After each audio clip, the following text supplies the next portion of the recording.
Hello, my name is Roman Djindjihashvili, and this is the lecture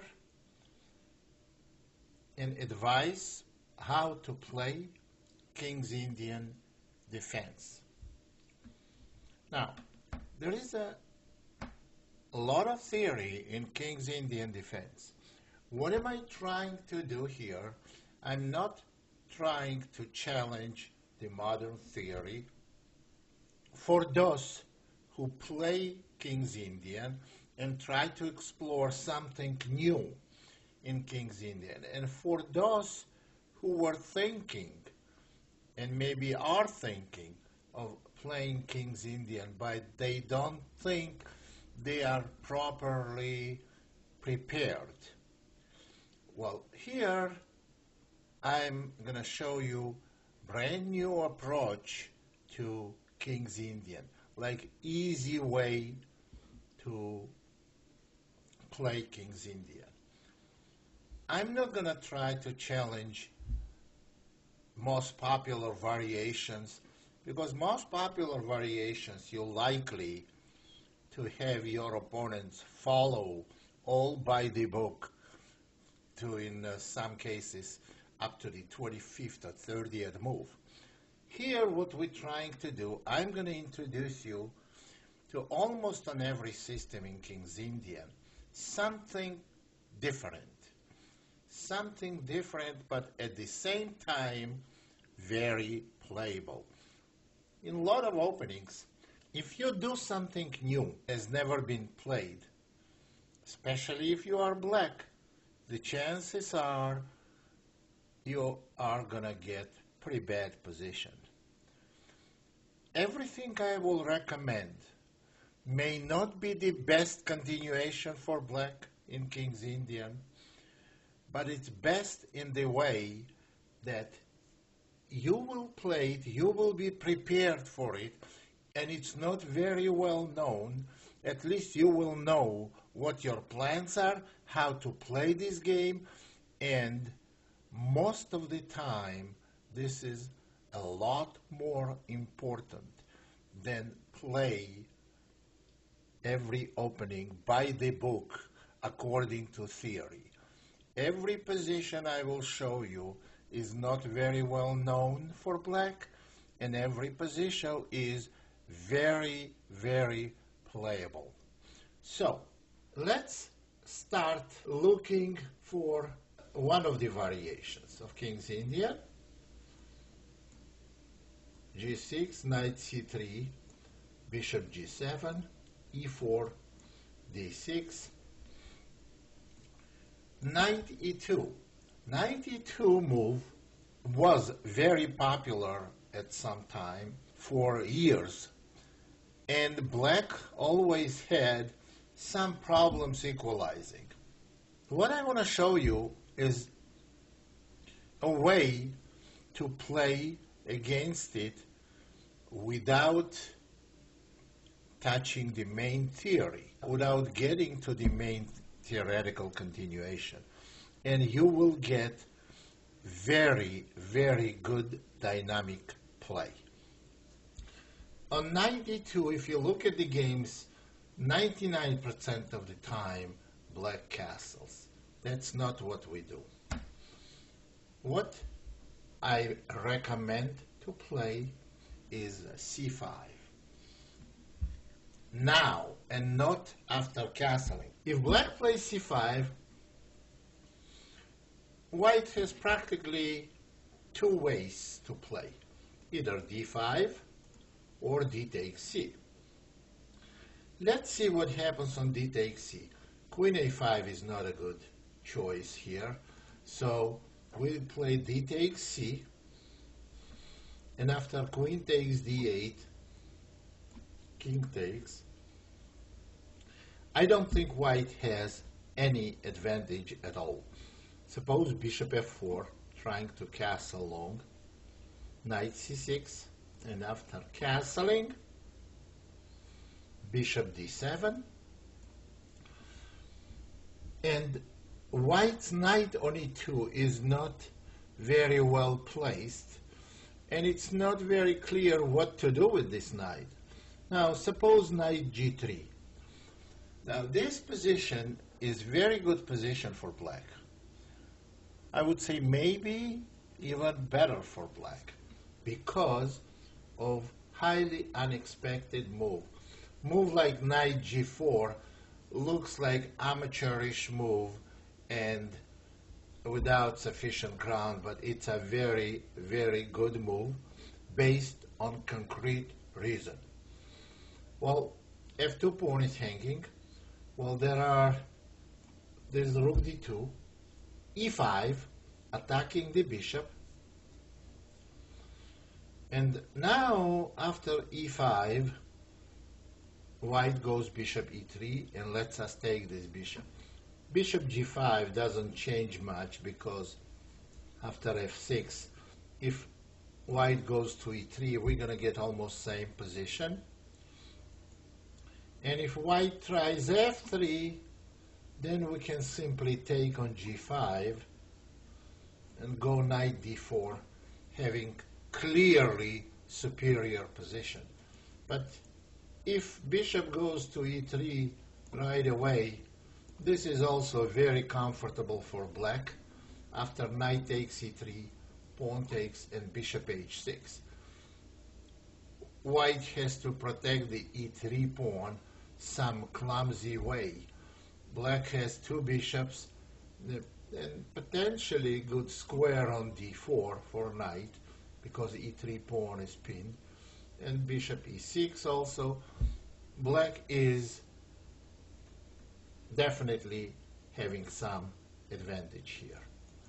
So, but I don't think you can really expect white to take on c5. White should go d5. But now you will see what is the idea of playing c5 in the early stage. Because now we're going to go b5. And we're going to get variety of the Bg5 gambit. Well, obviously, taking with a knight is not good for white, because after knight takes e4, we exchange the wing pawn, knight pawn, for a central pawn. But if pawn takes on b5, we go a6. And we see Bg5 gambit type of position with very, very bad knight g to e2 move.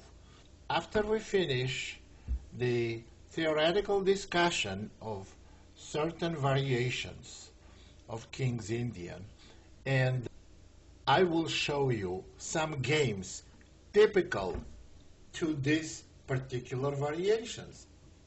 So what I am showing here, I played several games actually on the internet against very strong players, and most of them grandmasters, and every one of them failed to get decent position for white. Black has tremendous compensation here. We're gonna look at this position in the game section, which is followed the theoretical section of the King's Indian. So this is something that we should seriously consider. Here, knight e2. Remember, do not castle, although it is a main move, because after knight g3, c5, and d5, we cannot play b5 anymore because knight is going to take on b5. So we have to do it in an earlier stage, c5, d5, now b5. Now white has to take with a pawn. We go a6, and we're going to enter Bg5 type of positions. In the end of the DVD, I'm going to show you some typical games played with it. Now let's look at the system that I don't know how frequently it's played, but I used to play this system for white very frequently, and I think black has to be careful the way they play against it. d4, knight f6, c4, g6, knight c3, bishop g7, knight f3. White is holding e4. They don't play e4 yet. Well, if you see a lot of games played castling here, I recommend to play d6 first. And there is a reason why we play d6 first before we castle. It's a very well hidden reason, and it's very subtle. Of course, if white chooses to play e4, then it's going to be identical position, the same thing. But d6 is very valuable and very important because white didn't play e4, and likely they want to play bishop f4 or bishop g5 variation. I used to play this bishop f4 variation, and I won plenty of games, and some of them I got nearly winning position in the opening. Let me show you what would happen if black plays normally, castling. What about this variation? White is going to go e3, and suppose black goes after dark square bishop. If gets dark square bishop, they're going to have good position. But the problem is they cannot get dark square bishop because of bishop g5. After h6, bishop h4, and on g5, white has very clever knight d2 move, which attacks the knight on h5, and if black retreats, white retreats, then h6, g5 is totally unjustified. And on knight f4, white can simply play bishop g3, and knight on f4 looks silly. So, and taking on h4 is, of course, does not look good. So how this c6 is changing the issue? We go c6, and now if e3, we go queen a5. Now what this move does? What this move does is that black wants to play knight e4. Knight e4, that may double white's pawn. For example, on bishop e2, if we go knight e4, that will double white's pawns, and it's allowing black to play e5, and black definitely has a good position. Black can also castle here, and after castling go c5 and knight c6. White has virtually no play in this position. So knight e4 should be prevented. Suppose they prevent with bishop d3 move. Okay, then unexpectedly black can get white dark square bishop. After knight h5, bishop g5, h6, bishop h4, g5, and bishop has to move to g3, where black is going to take, because if white plays knight d2, black is going to take knight on h4, and black's h5 knight is protected by the queen. That's the key of this move order. Now let's see what would have happened if we didn't play that. Suppose white goes e3 and we continue in this position. We castle, white goes e3, we go knight d7. This is actually the way it's been played for a long time, for years. But I played this position many times for white, and I can assure you that this is not a good position for black. Bishop on h2 is very strong because white can never go knight f8. Pawn will be hanging. And if white goes e4, black goes e4 after knight d2 and knight f8, c5, white has very dangerous pressure from this h2 bishop, and attack on queen side, white's attack develops very rapidly. This is definitely bad position, and I know because some very strong player collapsed here in several moves when I played them. So this is definitely very bad position. For instance, d5, we can go queen b3, attack d5 pawn. On c6, we go b5. Next move is queen a4. Bishop d6 is coming. Black has no counterplay on king side. Very bad position. And now we go back few moves, and you will see that it's important not to allow this position. Play c6, and after e3, queen a5. If queen c2, stopping knight e4, besides the bishop f5 move, and you know that's the rule that I explained almost on every DVD on the openings, when one side has space disadvantage, it's good for them to exchange some minor pieces. Besides, we can go knight h5, and we have no problem getting black's dark square bishop. White cannot stop us. So queen c2 has simple refutation, so is bishop d3, and this move, queen a5, guarantees black very, very comfortable position. This is something you should keep in mind. And I don't think you can see it in the books that you should play c6 and queen a5 before you castle.